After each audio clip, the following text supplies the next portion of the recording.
Madonna's new album, Confessions 2, is out with great reviews, #1 chart positions all over the world, a fan base going crazy about the new songs, and the whole world discussing Madonna's great return. In this episode of Madonna Songbook podcast, I'll analyze the album as a whole, the collaborators, and the stories behind 3 songs. The new single, Danceteria, which is promising to become the summer song all over the world, Love Sensation, super joyful and powerful, and Betrayal, confessional and intimate. Come find out about the producers, the sounds, the lyrics, and all the details behind Madonna's album, Confessions 2.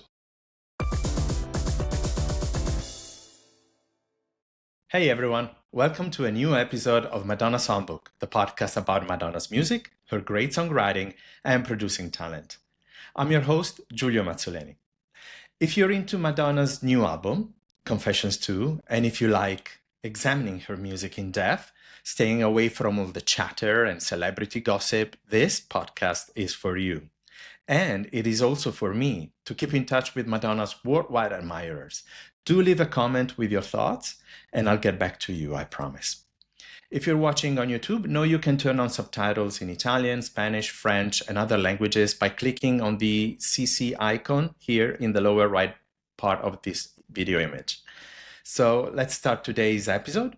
Without further ado, let's take a journey into Madonna's new songbook. Stuart Price, get over here. Everybody get up and dance. Let the music take control.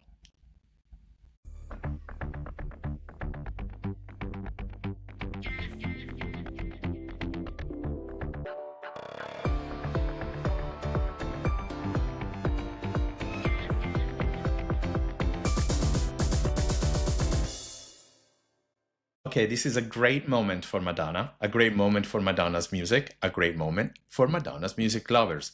Confessions 2, her 16th studio album, has been released on July the 3rd, and there has been a great reception to it. And most of all, her fan base is united in celebrating this fantastic new album.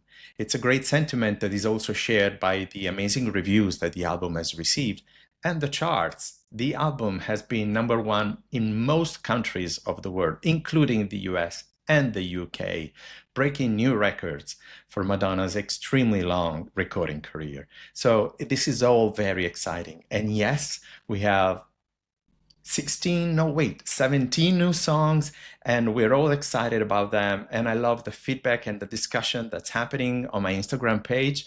And I want to make a quick note about all the lovely comments that I've received from people requesting that I put out a new version of my book, Madonna Songbook,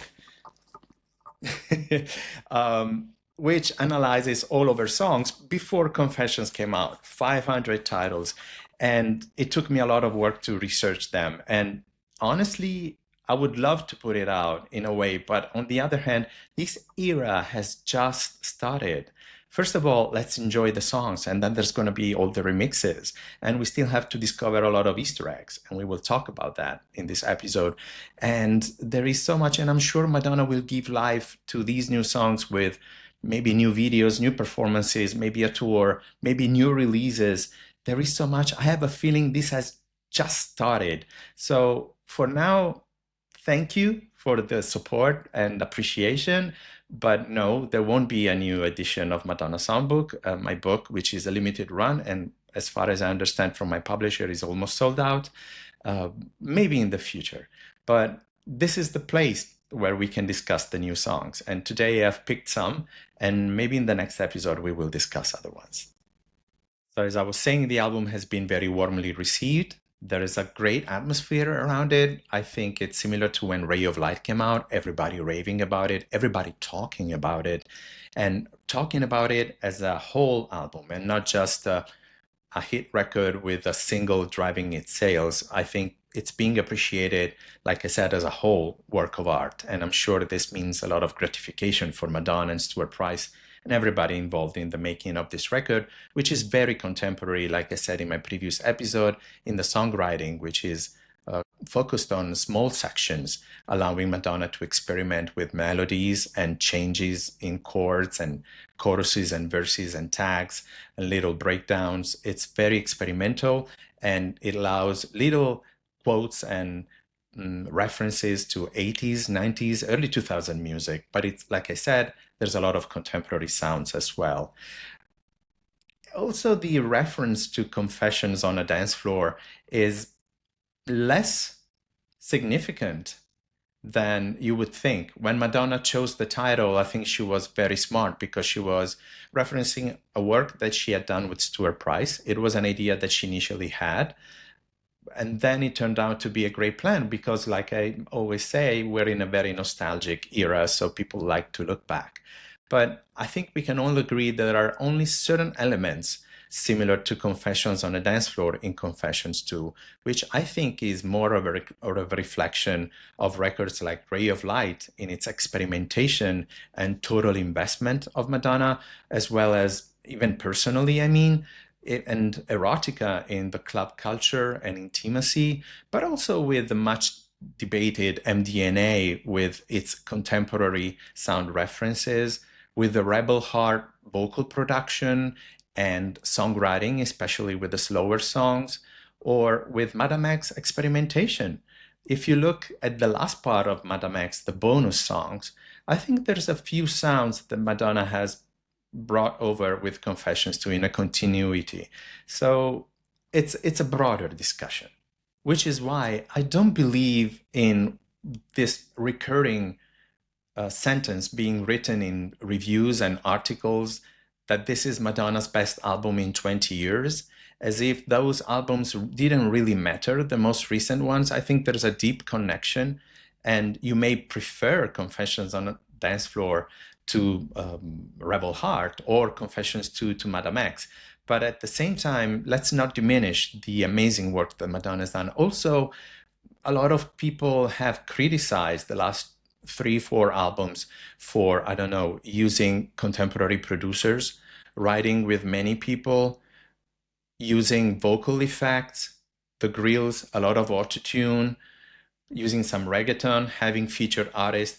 All of these elements are present in Confessions 2. And if I am allowed to make a provocation, it's not that different, to be honest. What has changed is the wind around Madonna, and I'm very happy about it because everything is being warmly received.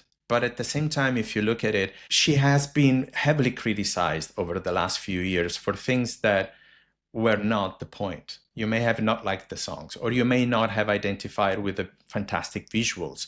A very courageous and political album like Madame X didn't allow pop celebration with all the visuals, including some that you see around me, or the colors and the palettes and the performances that Madonna has put out for this album. So it's a bit easier to convey the message. And I think the whole marketing campaign around it has been very, very carefully executed and written, starting from the amazing Coachella performance.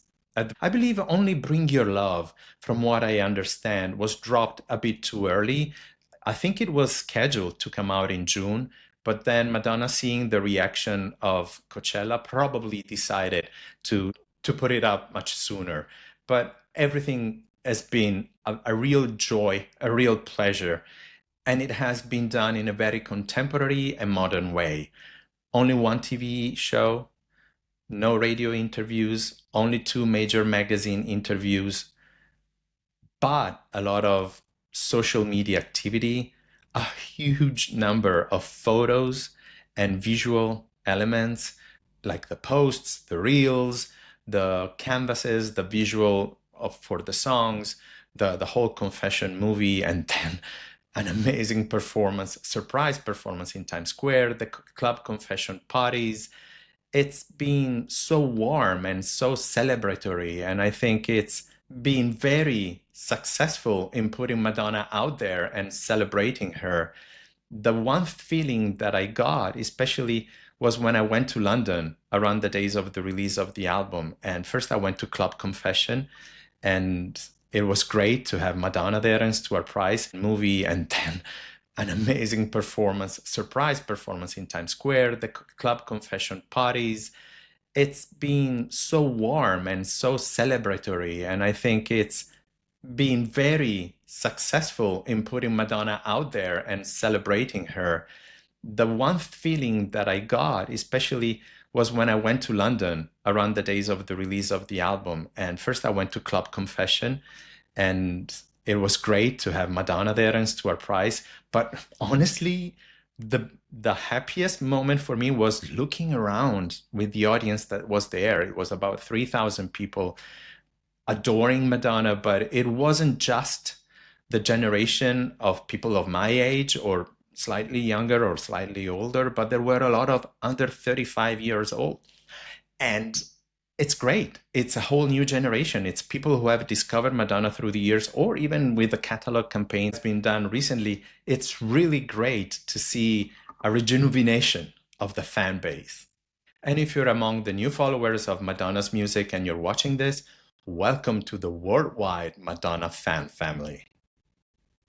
Now, in this episode, I want to celebrate a few songs from the album, but a few more notes about the album as a whole. I think that most importantly, it is a very cohesive work. I think the work of Stuart Price really helped harmonize the record, probably better than previous albums, although Madonna has collaborated with many producers, Circuit and Watt, Martin Garrix, Mirwais, who's back in one song, and then they involved Arca, Parisi, and so forth. But I think there's a unity in this record. And the one thing that I really enjoy and I think defines a successful Madonna album is the way she sequences it. She's a master at sequencing records. And this one is amazingly done, like Ray of Light. Or, once again, I want to bring up MDNA, which I know people don't like as much as other records. But if you look at the Confessions 2 narrative arc, it's very similar to Ray of Light and very similar to MDNA because it has a trilogy of first 3 songs that set the mood. Then there are the pop hits, the strong songs, Bring Your Love, Danceteria, Read My Lips. Then there's a section dedicated to harder club songs with Everything and Love Without Words and Love Bizarre and Love Sensation. And then it goes down. It winds down, it chills down, and it offers you more relaxed songs, but at the same time, more deep and confessional songs. And I think it's the arc similar to Going Out One Night. In a beautiful message that her pianist Ricky Peugeot shared online, Madonna told him, listen to the first 12 songs while working out or dancing, and the other 4 songs while sitting down and relaxing and putting your mind on it. And that's a beautiful suggestion. But now let's go see some of the songs that we can investigate on. Let's start with the revelation of this album, Danceteria. I think that everyone who's heard the album has picked Danceteria as the standout song, the most pop, the most popular, the one that can connect with people the most and relates to Madonna's great ability of producing songs to dance to. We've talked about the lyrics, how this song tells the story of Madonna going to her favorite club in the early 80s, looking back at connecting with the DJ that played her record for the first time, getting a record deal out of it, meeting people that she was deeply connected with, that is she's still friends with, like Davy Mezar or Mary Paul. But there's also the other side of the song, which is not Madonna's personal side. It's the one that everyone relates to. And you hear me saying this all the time, and you read it on my book. Madonna's intelligence in songwriting is relatability. She makes the song become yours and personal. And that goes into the fantastic chorus, which says, it's not what I say, it's not what I do, it's how my body language talks to you. I just want to lose myself in the groove. Get over here. Everybody get up and dance. It's a celebration. It's that moment when you're on the dance floor and you're happy and you're relating to other people and you're flirting, or celebrating even your own energy with yourself, carefree. And that is something we can connect with when we're dancing.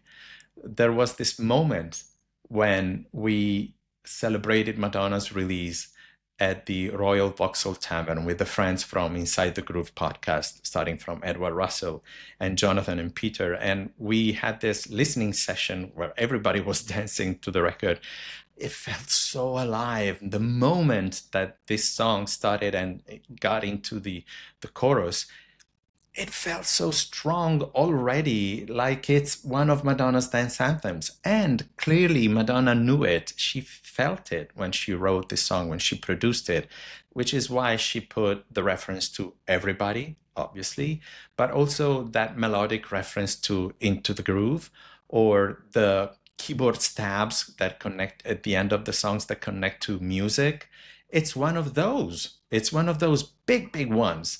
But even the cymbals from Hung Up, or, there are so many little elements that explain that we all feel it. It's a super Madonna song. Now, there has been some online contents, TikTok reels or Instagram reels, including one where there was this suspicious parallel between a song from Lady Gaga, I think it's called Love Drug, from the Mayhem album, and Danceteria. And they were inviting people to go like, don't they sound too similar to you? Well, Circuit and Watt produced both songs. They obviously submitted to both artists the same chords. And if you want to really look at that, you should ask them why they took inspiration from Madonna's original Get Into the Groove melody, because that's exactly the chord. You can literally sing the Into the Groove chorus on top of Danceteria's chorus. So it's a full circle.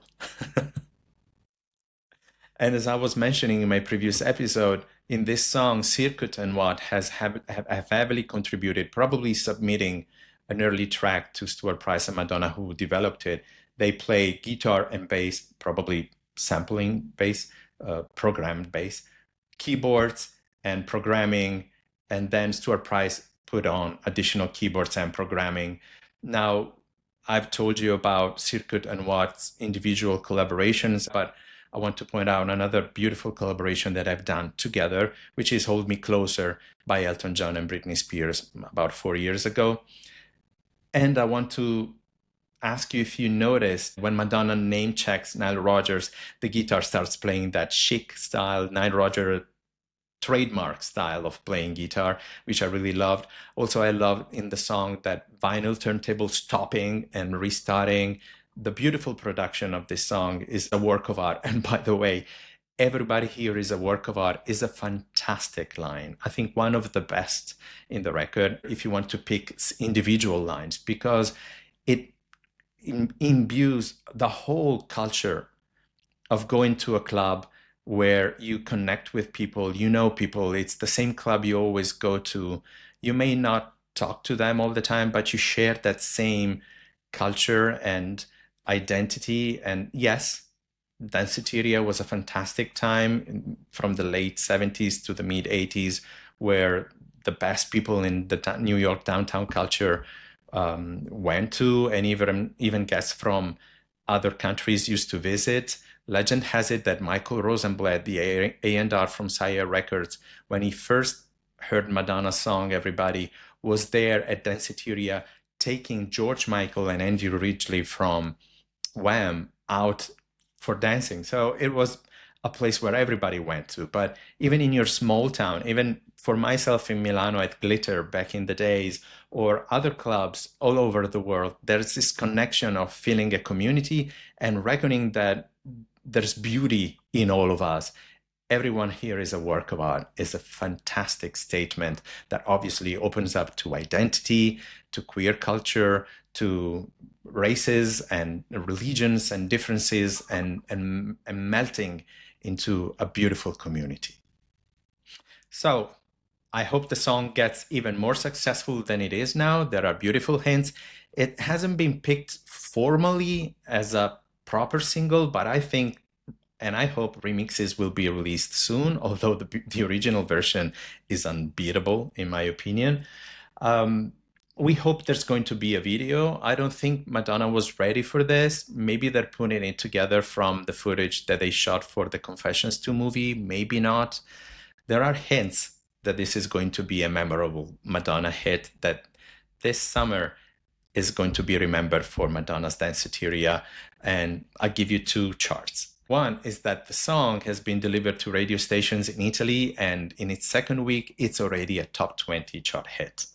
The second, more importantly, is that it's Madonna's fourth consecutive club chart hit at number one in the UK. So this song is going to be remembered for a very long time. And let's hope it becomes a very big hit.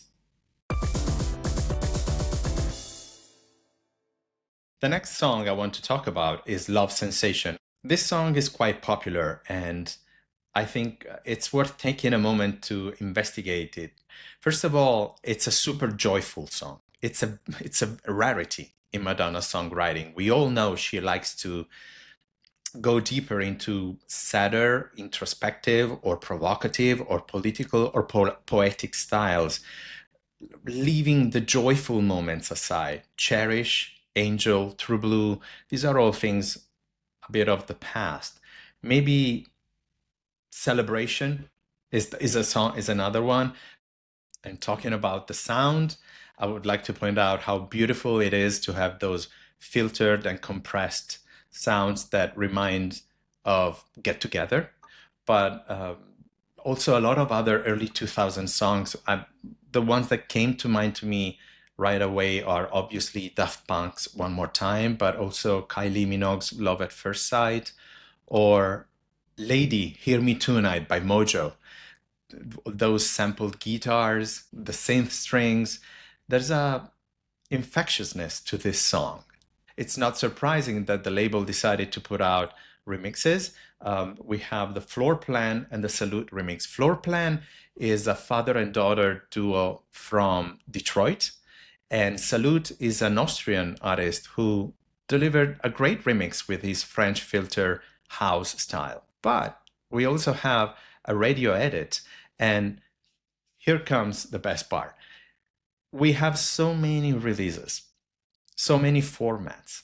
And Madonna and Stuart Price started writing and recording this record in September 2024, but they finished it the very last second because they keep getting inspiration. I think they kept fixing and adjusting things. There's this beautiful story that the song, as Stuart Price revealed on Attitude magazine, Love Sensation was finished and ready for the album. But when he and Madonna went to LA to do the first date at the Abbey Club, they played a remix that he had prepared. And after that, Madonna and Stuart looked at each other and said, that was really good. Let's put it on the album.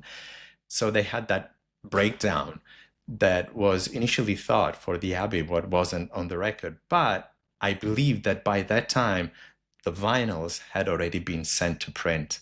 So if you, besides keeping sealed these beautiful releases, start playing them, you will discover some Easter eggs, some beautiful surprises, including the fact that Love Sensation, for example, is on the double LP as a different version than what you find on the CD and on the digital edition. Now, I've analyzed these versions and you can see the exact details. There are a few bars that have been added to the intro at the end of the second verse with repetitions of Love Sensations, the breakdown before the final chorus. Once again, these are additional elements that you find on the CD and digital edition of the album, as opposed to the original LP version that you can play on the turntable. Also, we have a radio edit of Love Sensation. That is even shorter. So just to be clear, the radio edit is about 3 minutes long. The LP version is about 3 minutes 30, if I'm not wrong. And the digital album, the one that is on streaming or download, or on the CD, which probably was printed after the LPs, which take a longer time for manufacturing, is 3 minutes 48 seconds. So look out for these differences. And speaking of differences, I'll give you another one. Bizarre, the fantastic, another super popular song that Madonna did with Martin Garrix, is being presented by him at music festivals all around Europe after his American tour. And even there, he played it in a different version compared to what is on the album. It doesn't have that soft intro, and it starts with the beat right away. So it would be great to get our hands on it.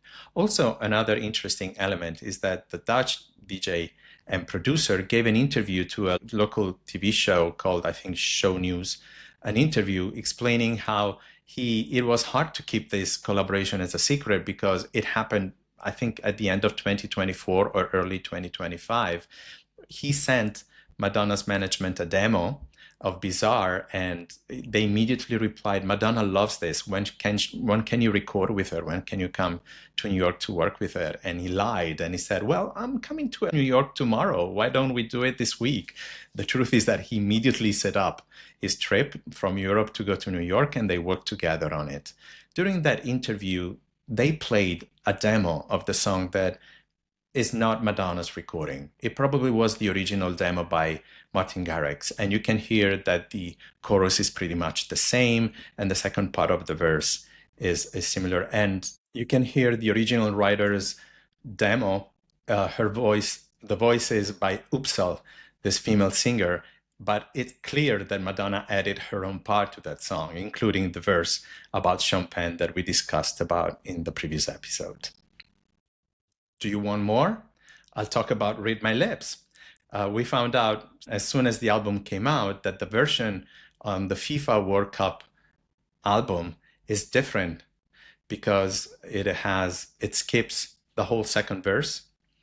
It has a much shorter edit. And funny enough, if you play the one LP version of the album or the picture disc, not the double LP, you will hear that the song, again, is missing the whole second verse and the whole second chorus. I think this was a decision that was made because of space on the vinyl. So again, we have 3 versions of Read My Lips already. The one that we hear on the CD, double album, and digital versions of the record. The one that we hear on the LP, one LP edition, and then the one that is on the FIFA World Cup album that is digital only and is, I think, 2 minutes 46 seconds only. God knows how many other Easter eggs are there. I think we're gonna have fun. Actually, if you know more of these stories, please do send me a message. I want to thank everyone else who has already sent me DMs on Instagram or comments here, helping me navigate this. I am literally comparing all these editions by playing them, simultaneously on the turntable and on the CD, or on my phone and on the turntable, and comparing them. There is so much. And obviously the sequencing of the songs is different when they have interruptions on the 1LP, double LP editions. So there is so much more. And obviously there is a whole song that has been added to just one exclusive digital download edition of the album, the Absolute Icon edition of Confessions 2. The song is called Hot Sauce, and sadly, it doesn't come with the whole credits. What is beautiful about this project is that we've been given, through Madonna's website and all the releases, every credit: the writing, the producing, the musicians, the lyrics. For Hot Sauce, the credits online are very limited, but looking at ASCAP, we found that Madonna made this song not only sampling Hung Up, but also she collaborated on this song with Taini and not just with Stuart Price. Taini is a Latin producer and appears on Madonna's Confessions 2 album as co-producer of Read My Lips with Fight.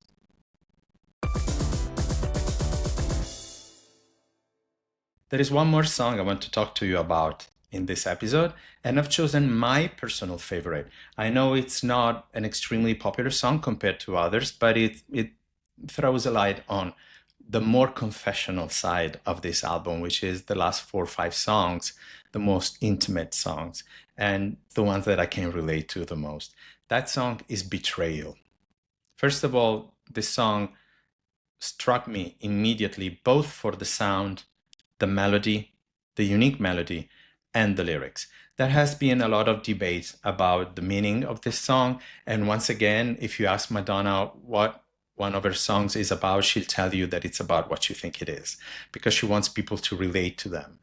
But there has been a lot of discussion because people agree commonly that this song is about Madonna's stepmother, Joan Ciccone, who died a couple of weeks before her brother Christopher died as well. So it was a very sad time in the Ciccone family. But compared to Fragile, which Madonna publicly explained being about her brother, this one, she has hinted at that unfortunate moment about that loss.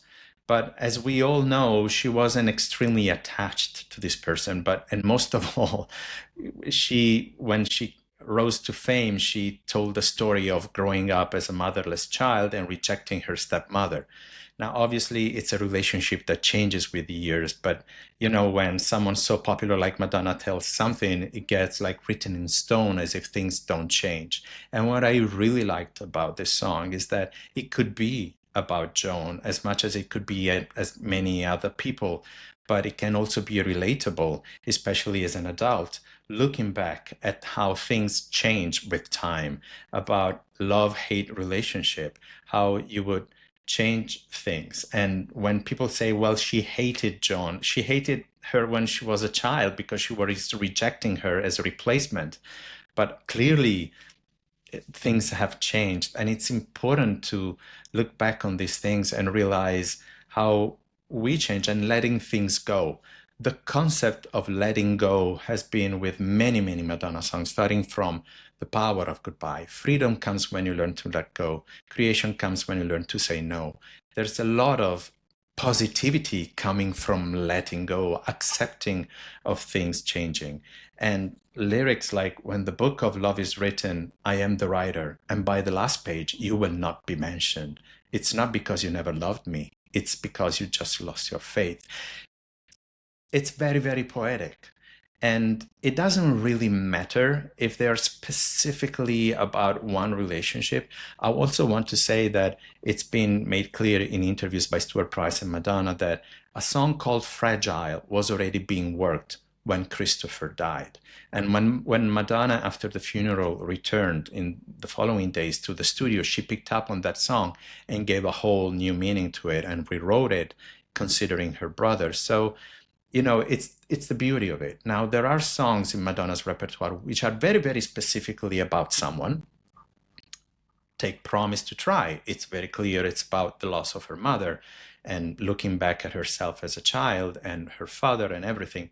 But if you take from the same album, Like a Prayer, the song Oh Father is not strictly about Silvio Ciccone. It's not about the father, because by metaphoring the title Our Father, which is the main Catholic prayer, Madonna talks to God. Madonna talks to institutionalized male figures like the priest or a teacher or a husband. And as you can see in the video, it's more open, it's broader. And that's the beauty of these songs. But at the same time, in the chorus, she says, this is the story of betrayal and later of survival. You couldn't see your fall from grace, so take the hammer, hit the nail. You'll never take my mother's place. So it's about recalling that feeling that she had. I reject you. You will not be taking my mother's place. But in the chorus, it's about opening up. Open the dam, let the water crash in, let it go, let it go, let it go. This letting go thing, and also this water metaphor, reminds me of Wash All Over Me, a song from Rebel Heart, which was about more the uncertainty of future and allowing things to happen. And it's beautiful how Madonna uses the water metaphor a lot in her songwriting, from rain to swim, drown world, substitute for love, etc. And there's a beautiful musicality to this song. Besides being written by Madonna with Stuart Price and Mirwais, probably starting from a Mirwais demo, it includes an interpolation of music from Eric Satie. Satie was an eccentric musical figure from the late 19th century, early 20th. He was very, very famous in France and internationally. Now he's remembered for great piano music. There's a beautiful session called Gymnopédie that I always play when I want to listen to classical music, to piano music. But the specific part that you hear in Betrayal is from a suite called Gnossienne Number 1. And the piano is played by Camilla Arcu, which happens to be Madonna's daughter's piano teacher in London. Now, one more thing about Eric Satie, just for the fun side of it, you can see the portrayal of his character mixed with other musical figures of the time in the movie Moulin Rouge by Baz Luhrmann. But back to Betrayal, there's another touching element of the music, and it comes from Parisi, the Italian duo that contributed to the post-production of this record.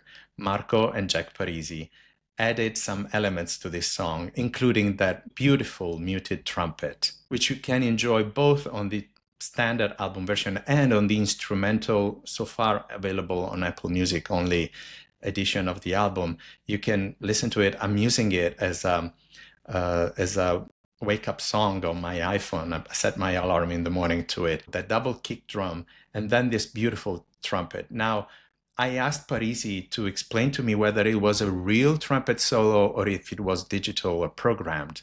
And they told me it was none of them, because they played something very modern and very interesting. Now, their background, as I was saying in the previous episode, is coming from a musical family. And to tell you more, their father used to own a music instrument shop. And so they grew up experimenting with all sorts of instrumentations. Now they were more DJ oriented, but Marco is also a polyinstrumentist. And he's been championing a very interesting, intriguing new instrument called Seaboard. It's not a traditional keyboard. I asked them more information about that. And you can see Marco playing this Seaboard on YouTube in some videos. The one that I liked the most was him playing the bass line from Michael Jackson's Human Nature. This instrument, Seaboard, is a kind of new touch-sensitive MIDI controller, which, as they said, allows to physical modeling and create an expressive sound similar to an acoustic instrument. Marco uses the vibrato by moving his fingers on this board, and that's how the trumpet in this song sounds so real, but at the same time it's allowed to go to extra breath. And I think it's really captivating. I think it's genius because they unite traditional music made in a new way with a dance production. Now, Parisi have already won a Grammy by contributing to Fred Again's album, and recently they put out a new beautiful single called For You. They were brought along to this project by Chris Morris, head of A&R at Warner Records in LA, and contributed to Confessions 2 with Bring Your Love, Love Without Words, Betrayal, and Everything. And we wish them a great success. I think they're fantastic. Okay, that's it for today, but obviously there are so many other songs from Confessions 2 that we can investigate, so why don't you pick which ones I should talk about in the next episode? I bet School will be among the most requested. Leave a comment, name one song, and tell me why it means so much to you. I'll be back in 2 or 3 weeks with a new episode, and I'll go through all the details of the most requested songs. Speaking of most popular songs, recently I did a poll on my Instagram account about what's your favorite Madonna song from Confessions 2, and the results were quite surprising, but obviously it was just 1 week after the album came out. I'm doing a new one in the next few days so that we can look back at the album about a month after its release. So if you want to join in, check it out on Madonna Songbook on Instagram. Also, I suggest you take a moment to subscribe to this podcast. By doing that, you'll be notified when the new episode comes out. In the meantime, keep playing Confessions 2. There is so much to discover in each track. Keep downloading the exclusive digital edition or buying the awesome physical formats. And after that, if you play it by streaming on Spotify and Apple, you'll help Madonna's album stay relevant through the summer in the mainstream market. Till next time, let's keep listening and let's keep talking of Madonna's music. Let the music take control. Ciao.